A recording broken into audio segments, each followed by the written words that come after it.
What's good, YouTube? Just a casual nerd here, back again with another video. And today we're going to give a movie review of Intergalactic. It's the Kid Cudi film that's currently on Netflix.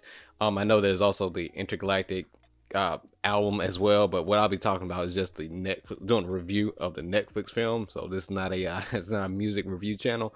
But I am probably going to listen to the album as well. I think from what I heard so far, it's pretty good. But yeah, I want to give my quick review of what I thought of the film. I got a chance to view it last night.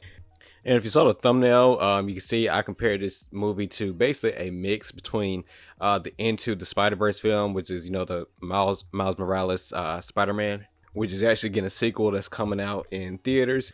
And the other, well, not a movie actually, it was actually a TV show called Love Is. It was actually on the OWN network, but that one is not getting a second season. I believe it was something due to some off-screen antics from one of the characters. It was or one of the people the show was based off of.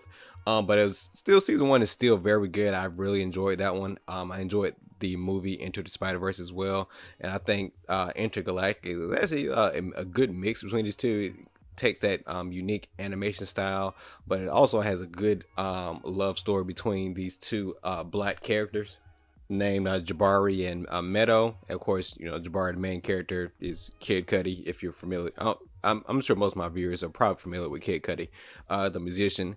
But yeah, this movie, I think I really liked the love story in this particular film because it was based in New York, but the story wasn't based in like black trauma, because I find like a lot of movies today, anything that's based or has prominently a black cast, or has the main characters are black, or if the love story is supposed to be a black love story, a lot of times there's some type of underlying trauma based on race and things like that. And not saying those things don't exist, because they do, but it's kind of nice to have a film actually a black love story that's not based in some type of the trauma or the just the negative aspects of life. You just have two characters who are dealing with life, just dealing with life in general, life's problems, but it's not based in trauma. So Intergalactic really gave just a pure story. Now they did kind of hint at some things, some systematic things is going on in this current world, but it didn't take over the actual story at hand, which I could really appreciate. They let these two characters exist and coexist within this world, with set in modern day, within this world, without the outside pressures destroying the story that they're trying to tell at hand. Now, of course, like I said, there's nothing wrong with having those type of films where you're dealing with the outside world while trying to tell like some type of love story or romantic story. I'm not saying there's anything wrong with that. Sometimes that can be overbearing, so I'm glad that the directors and the writers of this particular film decided to tell the story in this way. Obviously, Kid Cudi was all over the soundtrack, so it was pretty dope. And it was some of these songs will also be obviously featured on the album. I think he did really good with this music. Now his last album, I don't think I was really feeling. Maybe I need to go back and listen to it to get another opinion on it. But I wasn't really feeling it. But I don't know, this one, just watching the film first, I think I'll definitely appreciate the songs a lot more. But I think everything just kind of fit in this universe with all the colors kind of going in his mind a little bit with this film. So I definitely really like that. All the artistic direction with this film was just on point. I really don't have any complaints about that. And the voice acting was on point as well, even though most of the people they used were actors. I know there's been debate about when it comes to animation, hiring actual voice actors versus hiring just celebrities to voice act, to kind of get that notoriety or to get more eyes on it. Now, I'm usually in the vein of, you should more so lean towards hiring voice actors because that's what they do. But in this particular film, I think the celebrity actors did a pretty good job.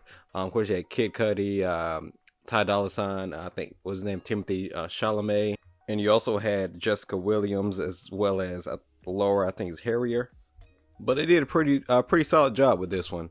So no complaints there. So soundtrack, arting, the art, the voices, I think all that was definitely on point, and that's what honestly drew me to it in the first place. I just saw like a little snippet, and I saw the art. I was like, okay, this looks interesting. Then the Kid Cudi music, of course. I was like, okay, it seemed like an interesting watch, and it's only like an hour 30 or so.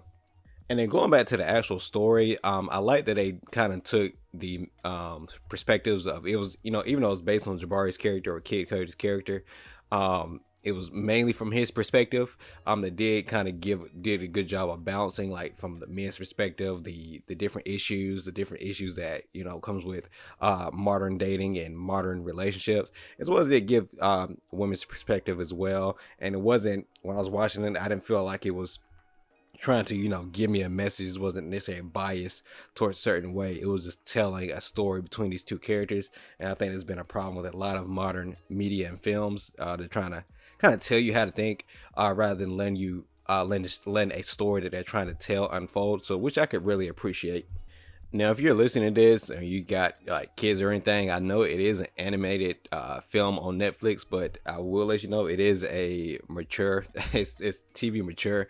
There is a lot of drinking and drugs involved in this film. I don't say it's like plays a huge part in the actual plot or anything. It just it's there. And of course it's Netflix, and then you always have to throw in a couple sexually explicit scenes. I don't know why Netflix kind of has a habit of doing this, but a lot of times sometimes they just throw sex scenes in their shows or TV or their movies, and sometimes it kind of happens out of nowhere. I mean, one of the particular scenes in this film, I mean, it makes sense, but some of the other ones, it was kind of like you just wanted to throw that in there, or just wanted to animate that just because you're Netflix and you can. So I feel like they can do a better job of balancing that out, in my opinion. But it's Netflix and it's mature, so I just wanted to give you a heads up on that. But besides that, I really don't have too much bad to really say about this film. I do like the characters. I like that they were relatable. They dealt with the same problems and emotions that this current generation have to deal with, which I thought was pretty cool. I think they did a good job of really really showing how a lot of modern relationships kind of work, or start off. So I can really appreciate that. They may have been a little bit more influent than maybe the average average person, but I don't know. It is New York, so it's not based where I've lived at. But it was nice to see these, two young individuals in this film making a career out of their art. I think that was pretty cool to see. But all in all, I definitely would recommend this film if you're looking for something to watch on Netflix that's pretty solid. Like I said, I don't have too much bad to say about it. Definitely makes me want to actually go listen to the entire album, because I think it fits perfectly with this universe, with this film. I love the characters. I love the art design. I think even if you don't like Kid Cudi, or if you don't like his music, I think you could still find this film enjoyable, because I know how some people feel about Kid Cudi, and a lot of these artists, they're pretty divisive these days. But I'm just rating it based on this the film itself. I think it was a pure story, so I would definitely recommend it. Again, keep in mind it is mature. Guys, it is animated, but it's not a kids film. All right. But if you watched it, what did you think about it? Did you like it, or did you think it was mid? All right, but what are you listening to me for anyway? I'm a casual. Cue the outro.